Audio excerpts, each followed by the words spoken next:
So ఈ 1.5 ఇయర్‌లో చూస్తున్నారు కదా! ఆయన టేకప్ చేసిన ఇష్యూస్ వేరు.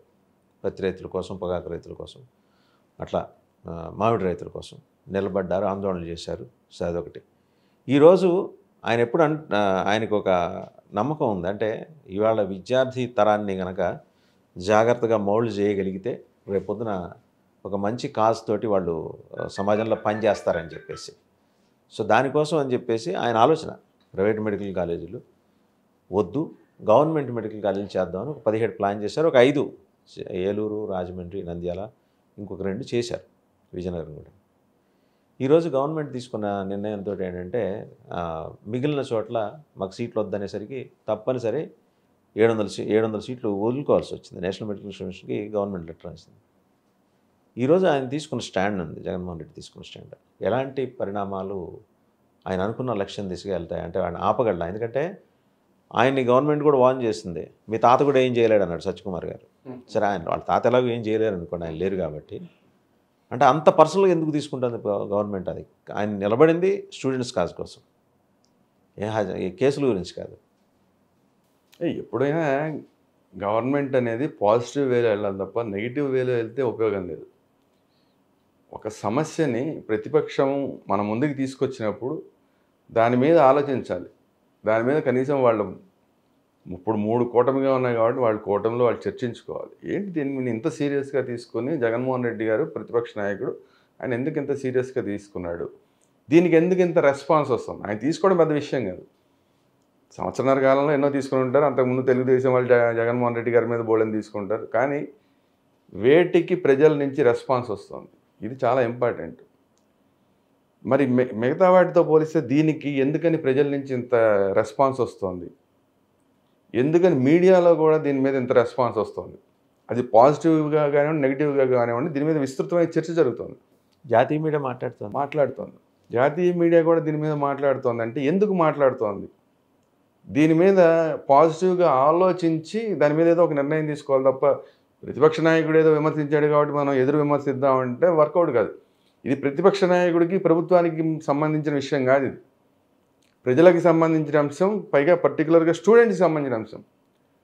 స్టూడెంట్స్ విషయంలో ఏమాత్రం తేడాలు చేస్తే ప్రభుత్వాలు తలకిందులైపోయిన రోజులు ఉన్నాయి, కొత్త ప్రభుత్వాలు వచ్చిన రోజులు ఉన్నాయి. స్టూడెంట్సే గవర్నమెంట్ ఫామ్ చేసిన రోజు, స్టూడెంట్స్ లీడర్లే గవర్నమెంట్ ఫామ్ చేసిన లీడర్లు మన ప్రఫుల్ల కుమార్ మహంతాన్ని చూసాం, అస్సాం గణ పరిషత్. తర్వాత వాళ్ళ రాజకీయాలు అవన్నీ ఏమైనా అనేది, కానీ ఒక రాజకీయ నాయకుడే మన సినిమాల్లోనే చూస్తాం. రాజకీయ నాయకుడు ముఖ్యమంత్రి అవడం అనేది మన సినిమాలో చూస్తాం, కానీ అదే అస్సాం గణ పరిషత్ విషయంలో జరిగింది. విద్యార్థి నాయకుడు ఒక విద్యార్థి నాయకుడు అలా అవడం, ముఖ్యమంత్రి అవడం సినిమాల్లో కాకుండా బయట జరిగింది అదే. అంటే స్టూడెంట్స్ ఎంత ప్రముఖమైన పాత్ర వహిస్తారు రాజకీయాల్లో, వాళ్ళు సీరియస్గా కనుక రెస్పాండ్ అయితే అనేది అర్థం చేసుకోవాలి. ఇప్పుడు మనం ఒక నేపాల్ విషయం ఇప్పుడు గుర్తు చేసుకుంటే, నేపాల్లో అంతా యూత్ ఎప్పుడైతే రోడ్డు మీదకి వచ్చారో ప్రధానమంత్రి కూడా హెలికాప్టర్లు వేసుకు పారిపోవాల్సిన పరిస్థితులు వచ్చినాయి. అందువల్ల యూత్ తోటి పెట్టుకోకూడదు. ఎప్పుడు వాళ్ళకి అనుకూలంగా వెళ్ళాలి, ఏ ప్రభుత్వం వెళ్ళినా సరే వాళ్ళకి అనుకూలంగా వెళ్ళాలి, లేదంటే వాళ్ళని బుజ్జగించే కార్యక్రమం చేయాలి తప్ప వాళ్ళకి ఎగనెస్ట్గా వెళ్తే ప్రతిపక్షాలు ఫుల్ అయిపోతాయి. ఎవరో తెలియని వాళ్ళు కూడా రాజకీయ నాయకులు అయిపోయి గద్దెనెక్కే పరిస్థితులు వస్తాయి.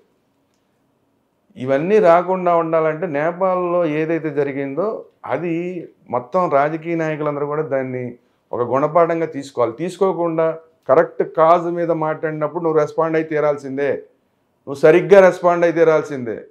రెస్పాండ్ అవ్వడం కూడా కదా, సరిగ్గా రెస్పాండ్ అయి తీరాల్సిందే. సరిగ్గా రెస్పాండ్ అవ్వకపోతే నీ మీద యూత్ రెస్పాండ్ అవుతారు. ఇది ఇప్పుడు ప్రభుత్వం గుర్తుపెట్టుకోవాలి. అలాంటి కాజ్ కాబట్టి యూత్కి సంబంధించిన విషయం, విద్యకి సంబంధించిన విషయం కాబట్టి ఈరోజు దాని మీద అంత రెస్పాన్స్ వస్తుంది. హెల్త్ మినిస్టర్ ఆయన యొక్క స్టేట్మెంట్ ఇచ్చారు మీడియాతో మాట్లాడుతూ. అంటే జగన్మోహన్ రెడ్డి గారు వార్న్ చేశారు కదా, ఒకవేళ మీరు ఈ ప్రైవేటైజేషన్కి పోతే మేము వచ్చిన తర్వాత రద్దు చేస్తామని. నువ్వు కాదు, నీ తాత కూడా రద్దు చేయలేరు. అది అంటే అక్కడ ఆయన కొంచెం హడావుడిగా స్టేట్మెంట్ ఇచ్చినట్టు కనిపిస్తుంది. అంటే గవర్నమెంట్ ప్రిపేర్డ్గా ఉన్నట్లేదు, ఇటువంటి ఏదో ఆందోళన వస్తుంది. ఎందుకంటే దాదాపు ప్రతి కాలేజీకి దగ్గర 1,00,000 మంది విద్యార్థులు, వాళ్ళ తల్లిదండ్రులు, యూత్ తోటి ఆయన ఒక యాక్షన్ ప్లాన్ చేసుకున్నారు చాలా శాంతియుతంగా. ఇందులో ఈ ప్రొటెస్ట్లో ఇంతవరకు చేసిన ధర్నాలు వేరు, నిరసనలు వేరు. ఇదేంటంటే కాపాడుకోవాలి గవర్నమెంట్ మెడికల్ కాలేజెస్ని, అదొక్కటే.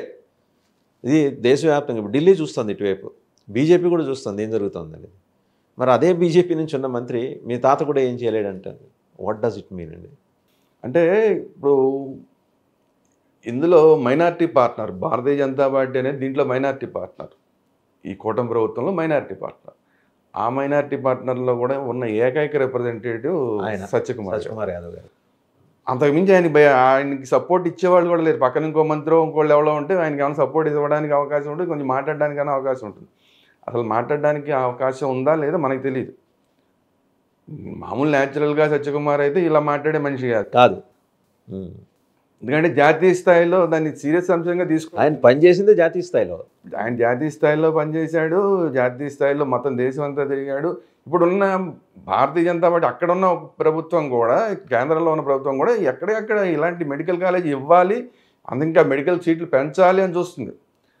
సో అట్లాంటి సందర్భంలో ఇక్కడ ఉన్న ప్రభుత్వం దాన్ని వద్దు, మాకు మెడికల్ సీట్లు వద్దు, మెడికల్ కాలేజీలు ప్రైవేట్గా అప్పచెప్పేస్తామన్న దాని మీద న్యాచురల్గా అయితే సత్యకుమార్ యాదవ్ రియాక్షన్ ఇలా ఉండే అవకాశం లేదు. సో ప్రభుత్వం కొంత ఆయన బలవంతంగా వినిపించాల్సి వచ్చిందంటారా? అంటే ప్రభుత్వంలో మెజారిటీ ఎవరైతే ఉన్నారో, మెజారిటీ పార్ట్నర్ ఎవరైతే ఉన్నారో ఆ వాయిస్ని తప్పనిసరిగా వినిపించాల్సి వస్తుందేమో అనుకుంటున్నాను నేనైతే. ఎందుకంటే నాకు మంచి మిత్రులు సత్యకుమార్ యాదవ్ గారు తెలుసు, నాకు ఆయన ఎలా రెస్పాండ్ అవుతారు ఏంటి తెలుసు కాబట్టి ఆయనకి అంశాల మీద స్పష్టమైన దృక్పథం ఉంటుంది. అందులో జాతీయ స్థాయిలో ప్రభుత్వం ఏ విధంగా వ్యవహరిస్తుందో ఆయనకు తెలుసు ఇలాంటి అంశాల మీద. సో దాని మీద వ్యతిరేకంగా పనిచేసే అవకాశం అయితే లేదు. కానీ కొన్ని సందర్భాల్లో మాట్లాడాల్సిన పరిస్థితులు ఉంటాయి కాబట్టి ఆయన మంత్రిగా ఉన్నారు కాబట్టి డిఫెండ్ చేసుకోవాలి కాబట్టి మాట్లాడుతున్నారు అనుకుంటున్నాను నేను. విద్యార్థుల తల్లిదండ్రులతోటి అలాగే యువతరంతో ఈరోజు జగన్మోహన్ రెడ్డి గారు చేపట్టబోతున్న ఆందోళన అలా ఎలాంటి ఇంపాక్ట్ చూపించబోతుంది? ఖచ్చితంగా అసలు నేను ఇందాక అదే మీరు చేసినా నేను చేసినా కూడా దాని మీద ప్రజల నుంచి మంచి రెస్పాన్స్ వస్తుంది. అలాంటిది ఒక ప్రతిపక్ష నాయకుడు గతంలో ఆయన ముఖ్యమంత్రిగా పనిచేసి ఉన్న ఆయన ఈరోజు ప్రజల్లోకి వచ్చి నేను మీతో పాటు నేను ఉంటాను, మీ స్టూడెంట్స్తో పాటు నేను ఉంటాను, మీరు రండి, దీని మీద మనం ప్రభుత్వాన్ని ప్రశ్నిద్దాం అన్నప్పుడు ఖచ్చితంగా మంచి రెస్పాన్స్. ఎందుకంటే నష్టపోయేది ఎవరు? సామాన్యులు. ఇప్పుడు పీపీపీ అంటున్నారు. నేను ఒకటే అడుగుతా ఈ ప్రభుత్వాన్ని, పీపీపీ మోడ్లో మీరు కాలేజీలు తీసుకొచ్చారు, హాస్పిటల్స్ తీసుకొచ్చారు అనుకోండి, కాలేజీతో అటాచ్డ్ హాస్పిటల్ కూడా ఉంటుంది, హాస్పిటల్ తీసుకొచ్చారు అనుకోండి, మీరు ఏం చెప్తున్నారు? ఓపీ మాత్రం ఫ్రీ ఉంటుంది అంటున్నారు. ఓపీ ఫ్రీ ఉంటే ఏం ప్రయోజనం? మిగతా గవర్నమెంట్ కాలేజీలో ఉన్నట్లాగా ఇప్పుడు వైజాగ్ కేజీహెచ్ ఉంది, దాంట్లో ఆపరేషన్స్ ఫ్రీ, మీరు స్కానింగ్ వెళ్తే స్కానింగ్ ఫ్రీ, లేదంటే మీరు ఎక్స్రేకి వెళ్తే ఎక్స్రే ఫ్రీ, బ్లడ్ టెస్టులకి వెళ్తే బ్లడ్ టెస్టులు ఫ్రీ, అన్నీ ఫ్రీ ఉంటాయి అక్కడ. మీరు ఆ పని పీపీపీ మోడ్లో చేయగలుగుతారా? ఈ హామీ ఇవ్వండి. ఈ హామీ ఇవ్వగలుగుతారా మీరు? పీపీపీ మోడ్లో ఎవరో ఒక ప్రైవేట్ వ్యక్తి వచ్చి పెట్టుబడి పెట్టాడంటే ఆయన ఏమి మఠం నడపట్లేదు కదా, చారిటీ కాదు కదా, పెట్టుబడి పెడుతున్నాడు. మీకు పెట్టుబడి పెడితే దాని మీద రిటర్న్ ఆశిస్తాడు కదా, ఆ రిటర్న్ ఎలా వస్తుంది చెప్పండి మీరు ఇవన్నీ చెప్పద్దు. మేమంతా బ్రహ్మాండంగా చేస్తున్నాము, అన్నీ ఏం ఇబ్బంది లేదు, ఎవరికి ఇబ్బంది లేదని చెప్పద్దు. నేను అడిగే ఒకటే డైరెక్ట్ క్వశ్చన్, పెట్టుబడి పెట్టిన వాడికి మీరు రిటర్న్ ఎలా ఇస్తున్నారు? ఏ రిటర్న్ ఆశించి అతను వస్తున్నాడు? స్థలాలు ఇస్తారు కదా చుట్టుపక్కల, దాని దృష్టి స్థలాలతో కాదు కదా, స్థలాలు ఒకటి కాదు కదా, కాలేజీ అంటే ఇప్పుడు 8,000 కోట్ల రూపాయలతోటి గడిచిపోయే వ్యవహారాన్ని 70,000 కోట్లకి తీసుకెళ్తానని ఒక ఆరోపణ వస్తుంది. 8,000 కోట్లు మనం పెట్టుకో, అది ప్రజాధనమేగా. అది ప్రజాధనం. మాజీ ఐఏఎస్ ఆఫీసర్ విజయ్ కుమార్ గారు ఈ మధ్య మాట్లాడారు, యోగాకి పెట్టిన ఖర్చు అంతా, అలాగే మీరు చేస్తున్న ఈవెంట్లకు పెట్టిన ఖర్చు అంతా దాంతో పోలిస్తే ఇప్పుడు గవర్నమెంట్ మెడికల్ కాలేజ్ మీరే కట్టి మెయింటైన్ చేస్తే అయ్యే ఖర్చు అంతా చూడండి, ఆ మాట అన్నారు ఆయన. ఇప్పుడు నేను డైరెక్ట్గా ఒకటి అడుగుతున్నా, మీరు 1,00,000 కోట్లు పెట్టి అమరావతి కడతానంటున్నారు, వెల్ అండ్ గుడ్, సూపర్, నేనేం కాదంటలా. 10 బిల్డింగులు కట్టలేని వాళ్ళు అమరావతిని ఎట్ట కట్టగలుగుతారు? 5-6 వేల కోట్లు పెట్టుబడి పెట్టి కట్టలేని వాళ్ళు అంత అమరావతిని 1,00,000 కోట్ల అమరావతిని మీరు ఎలా కంప్లీట్ చేయగలుగుతారు? ఇది చెప్పాలిగా. 1,00,000 కోట్ల అమరావతిని కడతాం, బ్రహ్మాండంగా చేసేస్తాం, ఈ టర్న్యూలోనే అసలు చాలా బాగా చేస్తూ ఉంటున్నారు, ఓకే శభాష్. మరి మీరు 6,000 కోట్లు 5,000 కోట్లు అయ్యేదాన్ని ఇది చేయలేనని చెప్తున్నారండి. మీరు 1,00,000 కోట్లు అయ్యేదాన్ని చేసేస్తామని చెప్తున్నారు, 5-6 వేల కోట్లు ఎట్లా చేస్తామండి దీన్ని? హార్డ్లీ 8,000 crores ఎట్లా చేస్తామండి? ఆయన అలా వదిలేసి వెళ్ళిపోయి ఎట్లా చేస్తామని అంటున్నారు. ఎట్లా చేయడం ఏంటి? ప్రభుత్వం అంటే కంటిన్యూస్ ప్రాసెస్. ఆయన వదిలేసి వెళ్ళి 5 కంప్లీట్ చేశాడు ఆయన. అందుకే చెప్తున్నా, ప్రభుత్వం అనేది కంటిన్యూస్ ప్రాసెస్. పార్టీలు మారచ్చు కానీ ఇప్పుడు 17 కాలేజీలు ఆయన తీసుకొచ్చాడు, అందులో 5 కట్టగలిగాడు, కొన్ని తవ్వాడు, పునాదులు తవ్వాడు, కొన్ని పిల్లల స్థాయిలో ఉన్నాయి, కొన్ని మీరు చెప్పినట్టు ఇంకా ఉచ్చలు అన్నీ వేసి ఏవో పెట్టారు. అక్కడి నుంచి మీరు చేయండి.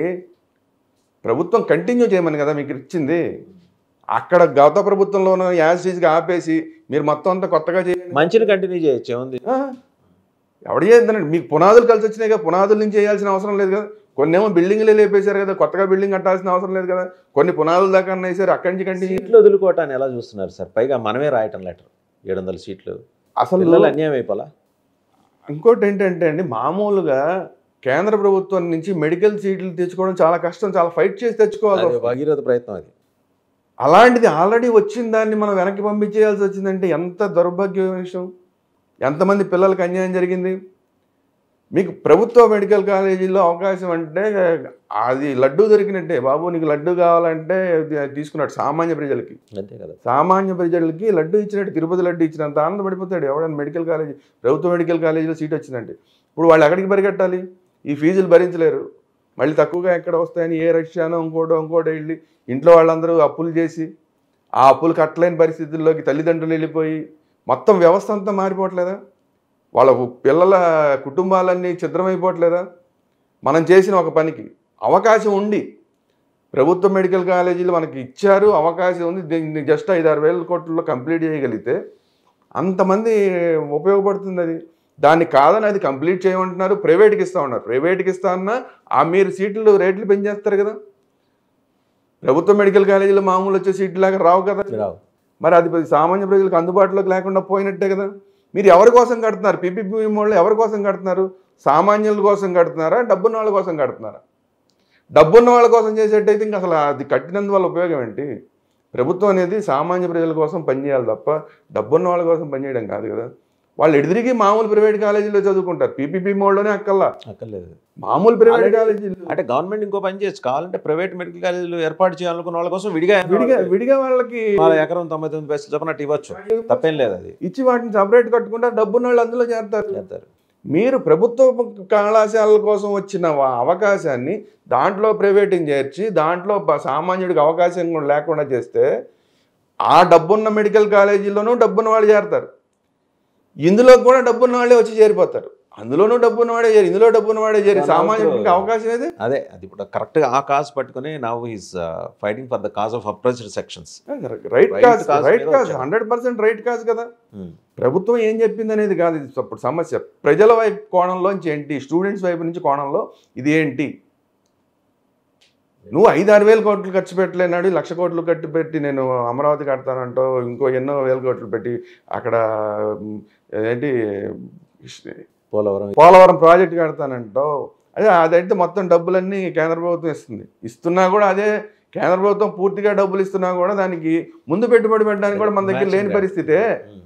ఇట్లాంటప్పుడు 1,00,000 కోట్లు పెడతానని చెప్పి 5-6 వేల కోట్లు నేను ఖర్చు పెట్టలేను అని చెప్పి ప్రభుత్వం చెప్పడం అనేది కరెక్ట్ కాదు, ఎట్టి పరిస్థితుల్లో కరెక్ట్ కాదు. దానికోసం అది కూడా మీరు వేరే ప్రాజెక్టులో ఏ రోడ్డు ప్రాజెక్టుకో ఇంకో ప్రాజెక్టుకో పీపీ మోడ్ చేయండి, ఏం కాదు, ఎవడు కాదండు. అది ప్రజలకి డైరెక్ట్గా ఎఫెక్ట్ అవ్వదు. ఇది పిల్లలకి డైరెక్ట్గా ఎఫెక్ట్ అయ్యేది. డైరెక్ట్గా ఎఫెక్ట్ అయ్యే దాంట్లో మీరు పీపీపీ మోడ్లోకి వెళ్తానన్నప్పుడు, అది ప్రజలకు అందుబాటు లేకుండా చేస్తానన్నప్పుడు ఆటోమేటిక్గా ఆగ్రహవేశాలు వస్తాయి పిల్లల్లో.